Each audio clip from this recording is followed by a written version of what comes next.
जय श्री कृष्णा, जय श्री राम जी। कैसे हैं आप लोग? अच्छे होंगे बिहारी जी की कृपा से।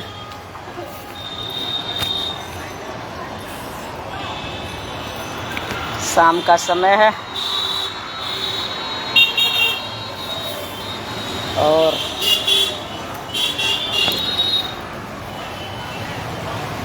रिश्तों के बीच में बातचीत हो न हो, खटपट होते रहना चाहिए। इससे कहीं ना कहीं थोड़ा बहुत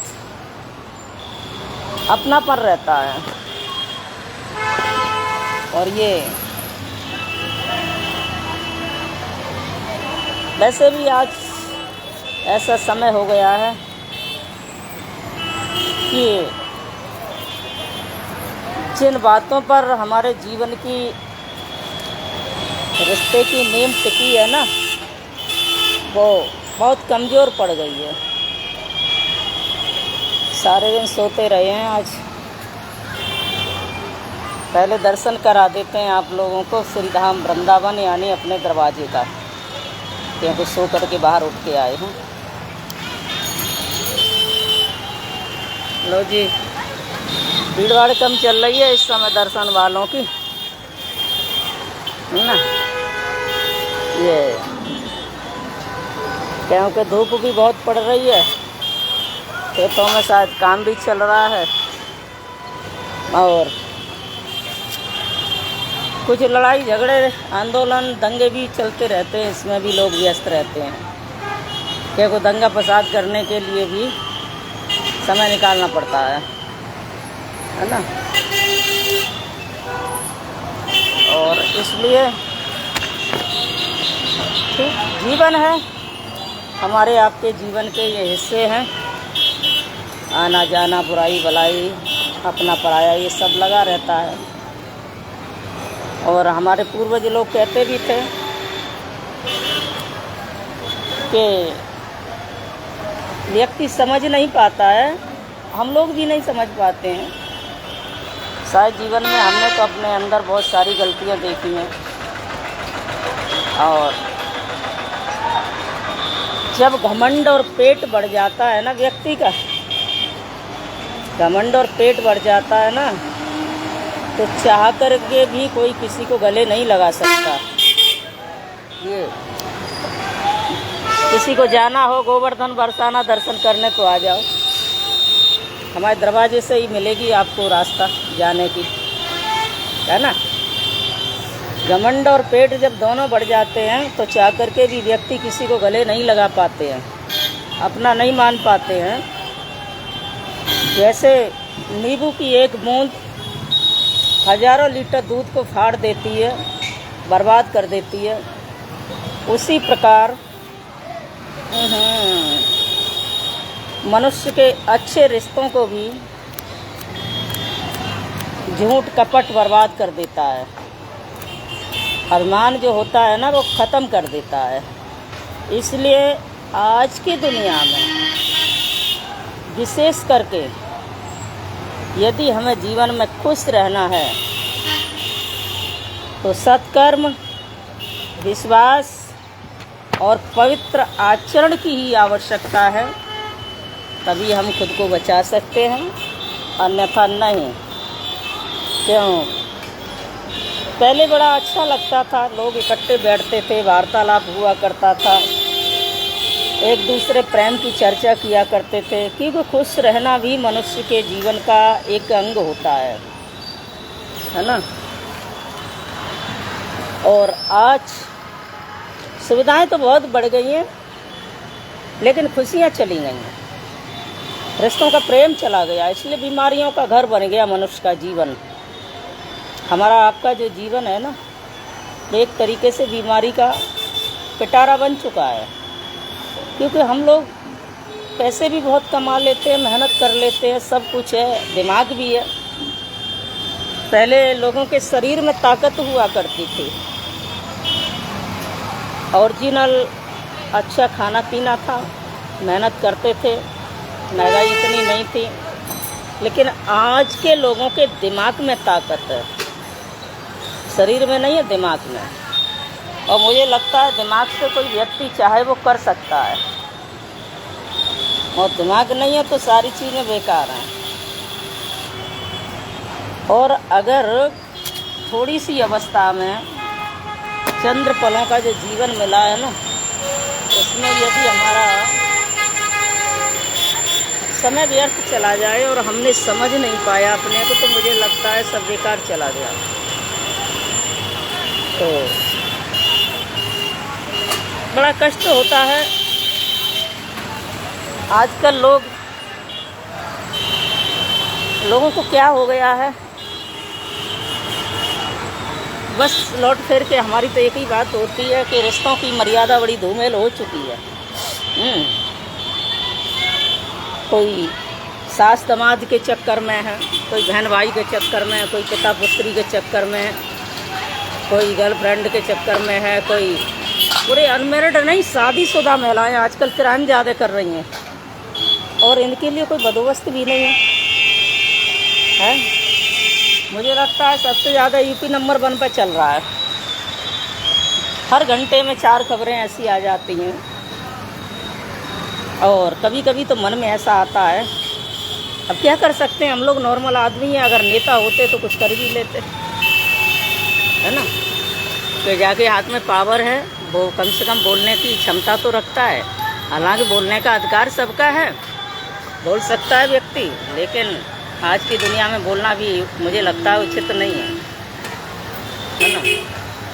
तो भैया 24 घंटे में मंदिर न जाओ कोई बड़ी बात नहीं है,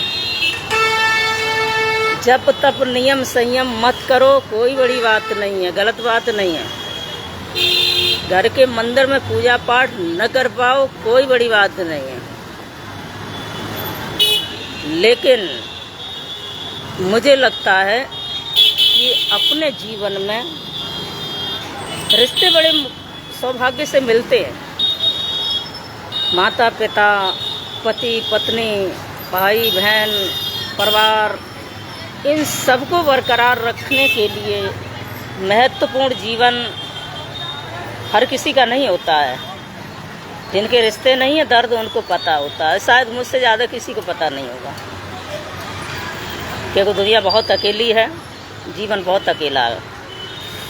तो थोड़ी सी ज़िंदगी में अपने रिश्तों को, अपनी ज़िंदगी को संभालो, सबसे महत्वपूर्ण बात है, और इससे बड़ी कोई बात नहीं है। ये बड़े सौभाग्य से मिलते हैं।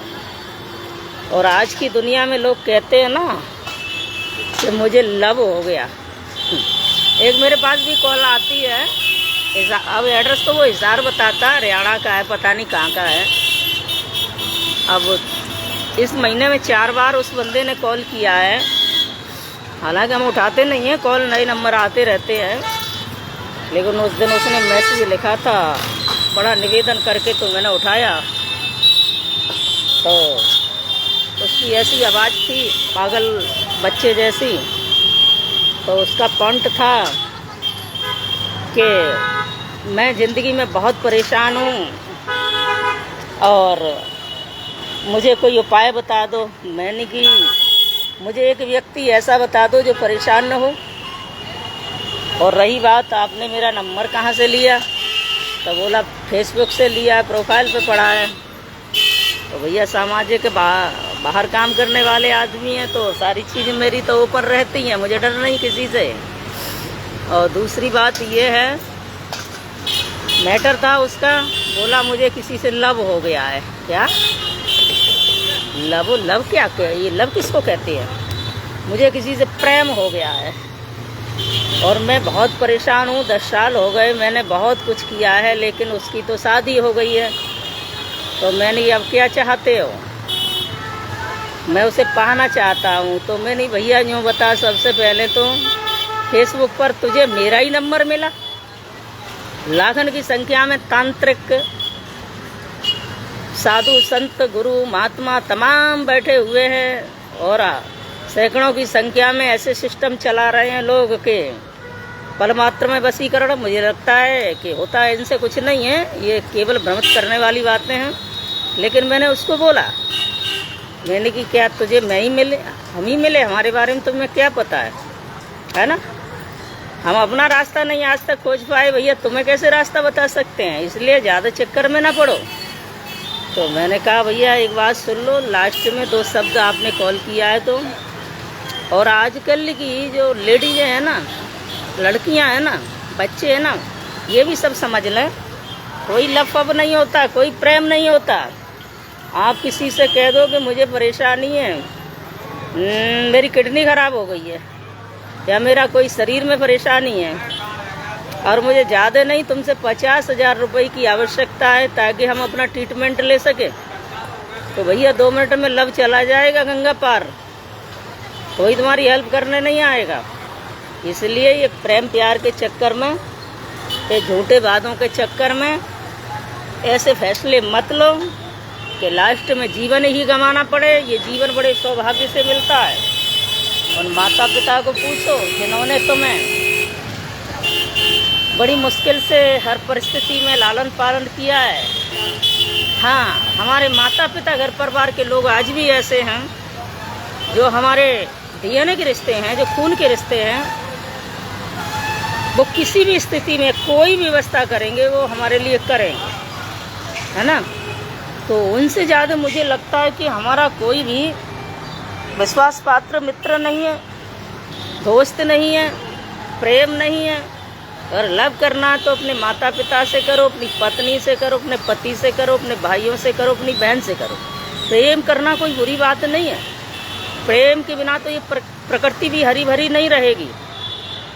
हमारे यहाँ देवी शक्तियों से लेकर के किसी का भी इतिहास उठाओ, प्रेम के बिना यहाँ कोई रह नहीं पाया। लेकिन प्रेम की पराकाष्ठा को समझना चाहिए, प्रेम को निभाना चाहिए। अब ये थोड़ा ही है कि तुम अपना भी जीवन नष्ट कर दो और किसी का भी कर लो, ये सब बेकार की बातें, ये समझ से परे है। और उसके बाद उसका आज कॉल आया तो कह रहा था कि मैंने आपकी बात दीदी माँ बड़े गौर से मंथन की, अब मेरा दिमाग बदल गया। तो कभी कभी मुझे लगता है आज की दुनिया में बच्चे लोग न समझाने के कारण भी अपने जीवन को नष्ट कर देते हैं। इसलिए कोई बच्चा अगर अपनी ऐसी बात रखता है, घर का, परिवार का, ज्ञान का, परिचय का, उसकी बात को समझना चाहिए, सुनना चाहिए। जब वो फैसला खुद नहीं ले पाता है तब दूसरों से अपनी बात को कहता है और कुछ भरोसा करके ही कहता है जी। इसलिए गलत कोई नहीं है, ये सबके जीवन के हिस्से होते हैं। कोई इनसे निकल जाता है, कोई उलझ जाता है, क्योंकि ये प्रकृति का है, मनुष्य का जीवन एक हिस्सा। और इसलिए इनमें रहना भी है। खुद पे विश्वास करो, खुद को समझो, खुद को जानो, खुद को पहचानो और मान करो, सम्मान करो, विश्वास करो। और इसी के साथ साथ एक बार फिर वृंदावन के दर्शन कराऊँ। ये सब गाड़ियाँ जा रही हैं बिहारी जी का दर्शन करने, प्रेम मंदिर का दर्शन करने। लो जी, हाँ ठीक है जी। और ये छोटी छोटी बड़ी मार्केट भी है नीचे, है ना, है ना। और क्या, ये घर के अंदर, यानी हम तो 3 मंजिल पे बैठे हैं। बड़ी मार्केट भी है और छोटा छोटा मार्केट भी लगता है शाम को, सुबह। जैसा भी खट्टा मीठा फल आदि का, इडली सांभर डोसा, पता नहीं क्या क्या होता है। लेकिन हम तो ऐसे हैं आलसी व्यक्ति, नहीं तो नीचे उतर के जाते हैं। कभी 2, 4, 10 दिन में चले जाएं तो ठीक है। सारे दिन खा के पी के पड़े रहते हैं, सोते रहते हैं। हम निकल के आए हैं अंदर से। अब मैंने सोचा शाम का वक्त है, आप लोगों से रामा कृष्णा कर लेते हैं। और इसी के साथ में खुश रहो, स्वस्थ रहो, मस्त रहो और 24 घंटे में 2 घंटे अपने लिए भी निकालो, चिंतन करो। जब हम सेल्फी लेते हैं ना तो एक बार बड़े खुश हो जाते हैं, कहीं फ़ोटो बिगड़ ना जाए। और इसी प्रकार से अकेले बैठे बैठे मस्ती से अपने कर्तव्य, अपने आचरण, अपने काम, अपने ख्वाब, अपने विचारधारा को लेके हंसते रहिए, मुस्कुराते रहिए। कोई न कोई नई ऊर्जा मिलती रहती है जीवन में। अगर व्यक्ति सोच लेना तो अकेले रहना भी मस्त सीख लेता है। मुझे लगता है अकेले रहना और अच्छा होता है, खटपट ज़्यादा नहीं होती है ना। तो इसलिए अब इसको बुरा मत मानना, ये तो मैं अपनी बात कह देती हूँ। अब आप सभी लोग हमारे परिवार के हैं, हमारे अपने, इसलिए हम कुछ बातें शेयर करने लगे हैं। लेकिन ऐसा मन सोचना, हम आप सबके लिए कहते हैं। और सभी लोग खुश रहो। अब हम बंद करते हैं, क्योंकि